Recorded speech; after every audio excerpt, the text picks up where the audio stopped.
바울은 갈라디아서를 통해서 율법이 구원의 조건이 될 수 없음을 계속 말하고 있습니다. 율법의 기능은 무엇이었습니까? 율법은 사람을 더 좋게 만들거나 또는 구원하지 못하며 더군다나 의롭게 하기 위해 주어진 것이 결코 아님을 우리는 보았습니다. 율법이 할 수 있는 유일한 것은 인간이 얼마나 악한 존재인지, 또 하나님의 은혜가 없으면 도저히 소망 없는 존재가 바로 우리라는 사실을 알려주는 것, 그것이 바로 율법의 기능이었습니다. 그래서 결국 율법은 이런 소망 없는 자신을 발견한 인간에게 하나님의 은혜가 필요하다는 것을 계속적으로 증거하는 것이 바로 율법의 기능이었던 것입니다. 오늘 본문은 어제에 이어서 바울이 왜 율법은 구원의 조건이 될 수 없는지에 대해서 계속 설명하고 있습니다. 왜 율법은 구원의 조건이 되지 않습니까? 오늘 말씀해 보니까 하나님의 은혜의 언약이 먼저 체결되었기 때문인 것입니다. 17절 말씀해 보니까 내가 이것을 말하노니 하나님께서 미리 정하신 언약을 430년 후에 생긴 율법이 폐기하지 못하고 그 약속을 헛되게 하지 못하리라. 믿음으로 말미암는 하나님의 은혜의 언약은 율법이 나오기 430년 전에 이미 벌써 체결되었다는 것입니다. 이 율법이 나오기 430년 전에 바로 이 믿음으로 말미암는 의, 믿음으로 말미암는 구원, 믿음으로 말미암는 하나님의 언약은 이미 벌써 성취되었다는 것이죠.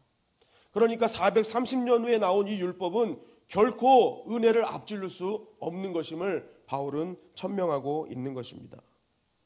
여기서 말하는 언약은 원문에 보면은 유언이라는 단어를 갖고 있습니다.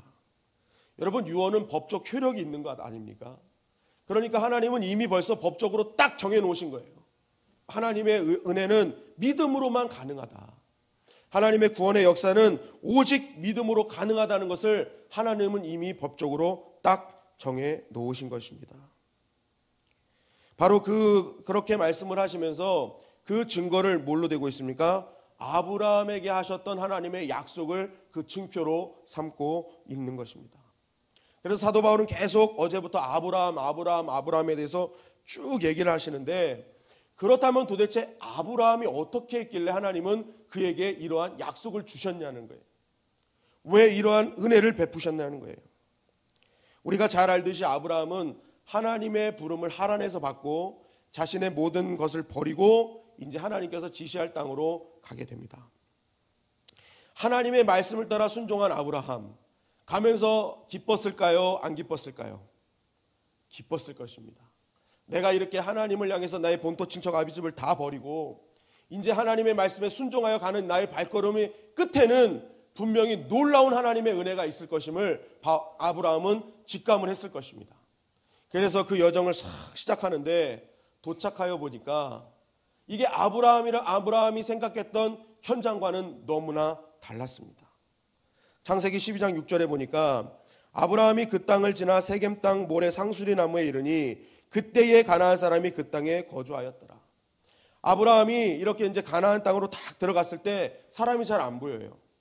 그런데 어느 순간 이 세겜 땅에 있는 모래 상수리 나무에 딱 이르렀더니 그곳에 가나안 사람들이 딱 보인 것입니다. 그렇다면 이 말씀을 왜 하나님은 여기에 넣으셨을까? 이 모래 상수리 나무라는 것을 우리가 잘 알면 알 수 있는데, 여기서 모래라는 뜻은 교사, 또 혹은 무당이나 점쟁이로 번역이 됩니다. 그러니까 점쟁이 있는 곳. 그리고 상수리 나무는 호세아서에 보면은 이 가나안 종교의 문란한 종교의식과 관련이 있는 나무입니다. 그래서 호세아서 4장 12절 13절에 보면은 백성이 나무에게 묻고 그 막대기는 그들에게 고하나니 이는 그들이 음란한 마음에 미혹되어 하나님을 버리고 음행하였음이라. 그들이 산꼭대기에서 제사를 드리며 작은 산 위에서 분향하되 참나무와 버드나무와 상수리나무 아래서 하니 이는 그 나무의 그늘이 좋음이라. 이러므로 그들의 딸들은 음행하여 너희 며느리들은 간음을 행하는도라. 이 상수리나무 밑에서 뭐 한다는 거예요? 그 그늘이 굉장히 좋아서 그곳이 음행의 장소로 사용하고 있다는 거예요. 그러니까 예전에 그 고대 근동에서는 이런 성적 관계를 통해서 이 제사의식을 하면서 풍요를 기원했잖아요. 근데 그것을 주로 행하는 장소가 바로 이 상수리 나무 아래였던 것입니다. 그러니까 이 아브라함이 모래 상수리 나무에서 사람들을 봤다는 것은 이 가나안 땅은 벌써 이미 많은 우상을 섬기고 있고 많은 음행이 행하는 그러한 땅이었다는 것입니다. 거기 모여서 사람들이 계속 그러한 일들을 행하고 있는 그 장면을 이 아브라함은 보게 되었던 것입니다. 여러분 한번 생각해 보십시오. 하나님의 말씀을 따라서 갔던 그 땅입니다. 자신의 모든 것을 다 버리고 왔습니다. 그런데 그 현장은 저주받은 땅이었고 음행의 땅이었고 더럽고 추악한 땅이었던 것입니다. 그런데 아브라함에게 하나님은 그 땅을 보여주신 것입니다. 그러한 땅을 너에게 주겠다라고 말씀하셨을 때 아브라함의 반응을 창세기 12장 7절이 이렇게 증거하고 있습니다. 여호와께서 아브라함에게 나타나 이르시되 내가 이 땅을 내 자손에게 주리라 하신지라. 자기에게 나타나신 여호와께 그가 그곳에서 제단을 쌓고. 모래 상수리나무 앞에서 그렇게 처절하게 음행을 저지르는 그 땅, 정말 그 더러운 땅을 바라보는 그 아브라함에게 하나님은 너에게 이 땅을 줄게 라고 얘기하신 거예요. 그때 아브라함이 했던 행위는 무엇입니까? 거기서 하나님께 제단을 쌓았다는 것입니다. 이게 무슨 말입니까? 지금 아브라함은 내 눈앞에 펼쳐지는 암담하고 처참하고 저주받은 현실이 내 눈앞에 보이지만 하나님이 주시겠다고 약속하셨다면 나는 하나님을 믿습니다. 정말 이 현실 가운데 내가 믿음으로 깃발을 꼽으면 하나님은 이 땅을 반드시 변화시켜 주시고 내 것으로 만들어 주실 것임을 믿습니다라는 믿음의 반응을 보였던 것입니다. 중요한 사실은 그러한 믿음의 반응을 보인 아브라함을 하나님은 그것을 믿음으로 여기셨고 의로 여기셨던 것입니다. 그래서 하나님은 그것을 의로 여기시고 결국 하나님은 그때부터 약속을 성취하십니다. 약속을 이루어 가세요. 약속을 주시는 거예요. 너의 씨가 모든 민족에게 충만하게 될 것이며 복을 얻게 될 것이다. 그러니까 아브라함이 하나님과의 언약의 체결은 바로 여기서부터 시작되었던 것입니다. 여러분 우리가 풍족한 가운데 하나님께 믿음의 반응을 보일 수 있잖아요. 그건 누구나 할 수 있는 거예요. 그러나 하나님이 아브라함을 보신 것은 아무리 처참한 현실일지라도 하나님이 주시겠다고 약속하셨다면 나는 그것을 믿는다는 그 믿음을 보신 것입니다. 그래서 하나님께서 아브라함에게 놀라운 하나님의 약속을 이루어가시기 시작하셨다는 것입니다. 여러분 그럼 한번 보십시오. 이 언약이 체결될 때 아브라함이 어떤 행위를 하였습니까? 내가 하나님께 더 잘 보이기 위해서 어떤 이 일도 하고 저 일도 하고 막 어떤 공로를 쌓았습니까? 그렇지 않다는 거예요. 그냥 주시겠다고 말씀하셨을 때 그는 그냥 믿음으로 동의한 것밖에 없습니다. 그러나 그 믿음을 보시고 하나님은 언약을 하신 거예요. 그래서 바울은 오늘 계속 아브라함을 통해서 아브라함을 증거하면서 계속 이것을 얘기하는 거예요. 하나님은 한번 유언하신 것, 이미 믿음으로 의롭다 인정을 받는 하나님의 약속은 전혀 변함이 없을 것이다 라고 강조하고 있는 것입니다. 율법은 그저 그 은혜가 더 필요한 것임을 알게 하기 위해서 더하여진 것. 19절 보십시오. 그런즉 율법은 무엇이냐? 범법함으로 더하여진 것이라. 즉 하나님의 은혜가 더 필요하다는 것을 알게 하기 위해서 그 은혜에 더하여진 것뿐이지 그것이 은혜를 제한한 것은 아니다. 오히려 율법은 하나님의 은혜가 더 필요하다는 사실을 깨닫게 하는 역할을 하는 것이다 라는 것이 바로 바울의 핵심이었습니다. 여러분 이 땅을 살아가는 우리 역시 아브라함의 유업을 받는 하나님의 언약의 약속이 성취되는 믿음의 사람이 되어야 될 줄 믿습니다. 그렇게 돼서 어떻게 합니까? 정말 내가 이 암담한 현실 보여지는 어려운 일들을 정말 이겨나가기 위해서 막 이 봉사 저 봉사 이 정도 하면 이거 하면 될까 저거 하면 될까 해서 뛰어다니는 것이 아니라 이 암담한 현실 속에 다시 한번 믿음의 깃발을 꼽는 거예요.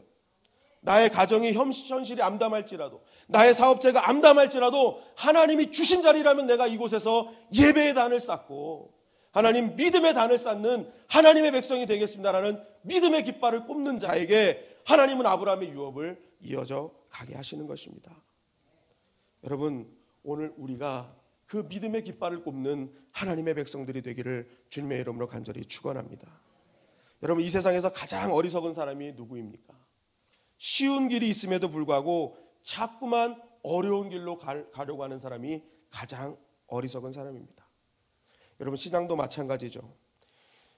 쉬운 길이 있는데 자꾸만 이 신앙을 어려운 길로 가려고 하는 사람은 정말 바보 같은 사람일 것입니다. 여러분, 언약의 핵심을 한마디로 줄이면 내가 하리랍니다. 내가 하리라. 한번 따라 하시겠습니다. 내가 하리라. 하나님은 언약을 주시면서 다른 말씀 안 하셔. 내가 할 것이다. 내가 할 것이다. 내가 할 것이다. 믿기만 하면 내가 할 것이다. 그것이 하나님의 언약인 것입니다. 그래서 우리는 항상 믿음으로 깃발을 꼽는 거예요. 믿기만 하면 하나님이 이루어 주시는데, 그리고 그 이루어 주시는 감격을 보면서 우리는 조금 더 하나님께 가까이 갈 수 있는 것입니다. 그런데 율법은 무엇인지 아십니까? 너는 할지라입니다. 너는 할지라. 하나님은 내가 하리라 분명히 약속하셨는데 율법은 너가 해야 된다는 것입니다. 우리가 그래서 율법에 자꾸만 빠져들면요, 이것도 해라 저것도 해라, 이것도 할 것이다 저것도 할 것이다, 계속 해야 되는 일들만 끝없이 나타나는 것입니다. 그리고 아무리 행해도 행할 수 없는 그 현장을 바라보면서 죄의식에 빠지고, 그럴수록 하나님과 더 멀어지는 그러한 인생을 살아가게 되는 것입니다. 하나님 오늘도 말씀을 통해서 당신의 언약을 선포하시면서 이렇게 말씀하십니다. 내가 하겠노라. 그렇다면 오늘 우리가 붙잡아야 될 것은 무엇입니까?